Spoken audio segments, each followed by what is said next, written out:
Considering the title, it should be obvious. In this video, I will be talking about how much money YouTube paid me in the first month of being monetized. But first, I will talk about my channel so that you can understand what type of channel I have, where that money comes from, and why some of my videos have extremely high CPMs. And for those of you who don't know, CPM stands for cost per 1,000 views, which is how much advertisers will pay per 1,000 views, and obviously determines how much YouTube will pay you at the end of the month. I cannot even pronounce YouTube, and now I will be explaining things about YouTube. Okay. If we take my video WooCommerce via Shopify, best e-commerce and POD platforms for artists, for example, we see that the video has a CPM of $79 and an RPM of $35. And so even though this video only had 2,000 views, which doesn't even put it in my top 20 videos, it already made me $70. Now, if you don't know, regular CPMs are normally in between 25 cents and $4.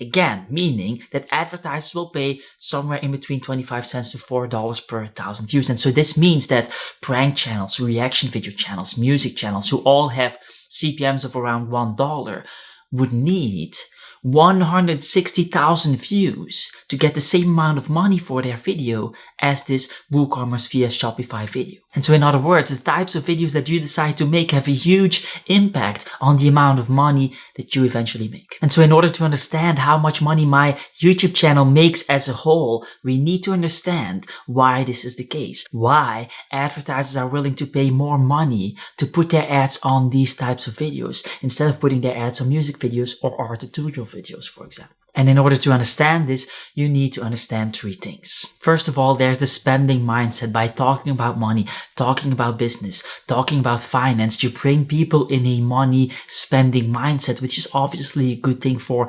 advertisers. But this is only 1% of the whole thing.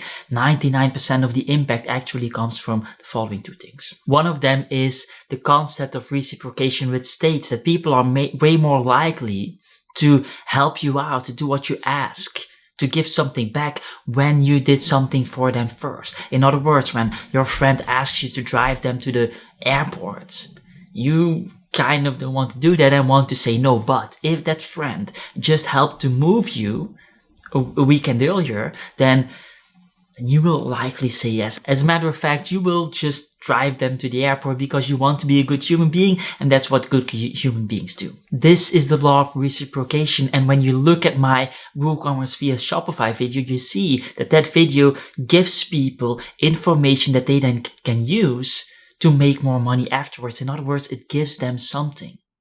And the law of reciprocation states that because of this, these people will be more likely to afterwards give me something back. Or at least they will be more willing to do that. This results in more buying behavior and them sitting through the ads more frequently, which is obviously a good thing for advertisers. And the last reason, the most important reason that advertisers are willing to pay more for e-commerce types of videos is the topic itself. The people who want to advertise on those types of videos oftentimes are selling courses on e-commerce. And the thing is that these businesses don't have a lot of expenses and extremely high advertisement margins. In other words, these businesses have huge advertisement budgets and are willing to spend way more on advertisement than other types of businesses, resulting in those businesses bidding the prices of the ads on those videos up. A little side note here to make things more clear, the advertising spots on YouTube are auctioned. And so the cool thing about an auction is that you only need 2 people to make an auction expensive. Now that we understand why advertisers are willing to pay more money to put their ads on those types of videos, let's also take a look at where my views come from, because not all views are created equal. Generally speaking, people who are older than 25 are worth more than people who are, for example, 17 years old, because 25-year-olds have a job, they have money, 70-year-olds have nothing to spend, really. Gender also plays a role because there is a gender gap when it comes to advertisement. In a lot of cultures, the male figure is still the financial decision maker, and so male figures will be worth more to advertisers than female figures. Let's hope that changes soon. And then for the demographic part, this obviously also plays a role because an audience coming from a wealthier country will have more money to spend than an audience coming from a poor country. And so Western countries like the US, like Europe will be worth more. And so generally speaking, a male figure older than 25 coming from the US will be your most valuable audience. And so let's take a look at my channel to give you some insights in my audience. As you can see, the majority of my audience comes from the US. The majority of my audience is male, and then we also see that the majority of people are older than 25. And so these are things that you should take into account when you're going to review my first YouTube paycheck in a minute. Another quick little thing that I want to show you is the type of advertisement and which impact that has on the amount of money that you make. If we go to the WooCommerce video again and click on the playback based CPM button and we scroll down, we see which ad types generate most of the revenue.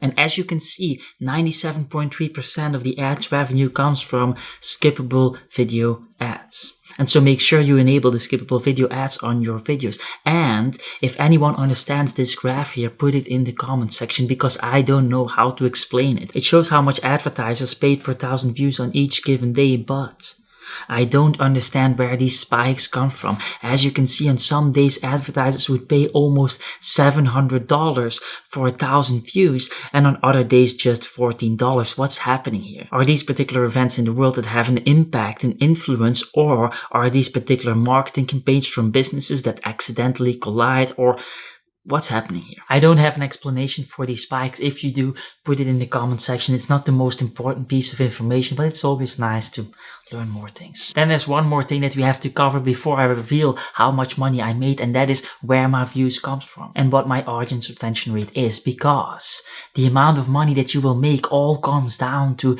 the view duration on your videos. If people don't even stick around until the first ads appear, then you will simply not get money for those views. Those will not be monetizable views as YouTube calls it. And what I've noticed on my channel is that views that come from search, suggested or recommended, generally speaking, have the highest view duration and therefore make most money. Let me explain what I mean with that. As you can see, there's a big spike in views on this video right here. This spike comes from an external website sharing this video, and if we click on see more and then on traffic source, we can see the view duration for this traffic. As you can see, the blue line represents direct or unknown traffic. In this case, traffic coming from this website, and the average view duration for those 1,000+ views was only 25 seconds. In other words, for those 1,000+ views, I barely got any money because almost none of those views were monetizable views. Now, I'm not saying this as a complaint. I'm obviously very grateful that this website owner deemed my videos worthy to be shared on his website. I'm just saying that those types of views, generally speaking, don't translate in money. And so an evergreen strategy where you go for search traffic on YouTube search engine with keywords is going to be financially more rewarding than a strategy where you go for external websites. Like, for example, pitching your videos to magazines or to blogs, or linking them on Grower as some kind of answer to a question, those types of strategies. And so let's take a look at where my views come from for most of my videos. As you can see, I'm just clicking on some best performing videos, and the majority of those video views come from search, suggested, or browse, but the far majority most of the times come from search.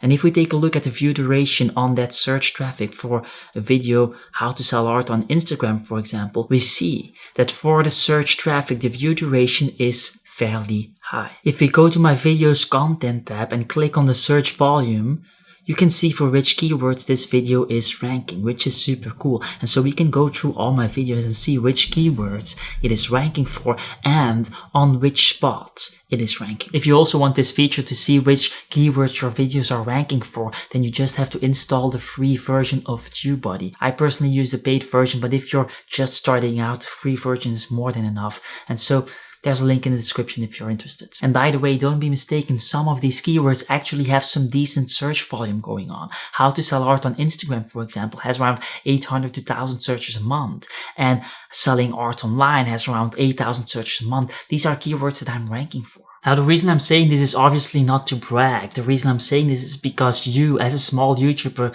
should realize that you can just rank for these keywords. Oftentimes we think that for a keyword like selling art online, 8,000 searches a month, this is probably full of YouTubers with 1 million subscribers, but it turns out the YouTube algorithm is just fairly fair and gives small YouTubers a chance, as you can see. So there's no reason for you to not try and rank for those bigger keywords. So let's dive into my YouTube analytics and show you how much money I made in the first month. If we look at the first 28 days of being monetized, we see that I made $174, which is actually pretty insane if you think about it. You can also see that my views steadily increased over the last 90 days prior to this paycheck, which suggests that everything is steadily growing. You also don't see a lot of heavy spikes when I upload new videos because most of my traffic comes from search, as we talked about, which results in an evergreen strategy. On YouTube, videos that rank on YouTube search stay there for an average of about 3 years. And so this $174 a month will be coming in for 3 years straight, meaning that every video that I upload from this moment will increase this number. And so this is what I like about the evergreen strategy. And if you look at the daily totals, you can also see that the revenue coming from AdSense is increasing over time because some videos are still gaining more and more views. Now, if we look at the best performing videos in terms of how much they make, we see some interesting things. The video 6 best print-on-demand websites to sell art prints online made a total of $18 in the first month, which is around $4 more than How I Sell Paintings on Saatchi Art, even though How I Sell Paintings on Saatchi Art has twice as many views. This again is due to the different topic and video format that we've talked about. And if we look at 6 best print-on-demand websites to sell art prints online, we see that the views are still increasing. The views on this video went up by 74% in the last month. And so I hope this is very motivating for you to see that as a very small YouTuber, you can make $174 every single month. And let's be honest, these are numbers that you can achieve fairly easily. Now, in order to make this video complete, we should not only talk about the money aspect, but also about the views, because the more views you get, obviously, the more money you will make. And how small YouTubers get views today is very different than how the big YouTubers got views when they were small just a couple of years ago. And so we should be talking about that. We should be talking about the tactics that I'm using as a small YouTuber, but that would be another 15 minutes and frankly, a completely different video. And so I'm very sorry, but we're not going to do that. Predominantly, because I already did. It's called 5 Things I Wish I Knew Before Starting an Art Channel on YouTube, and you could be watching this right now. Hope to see you around. Ciao, ciao.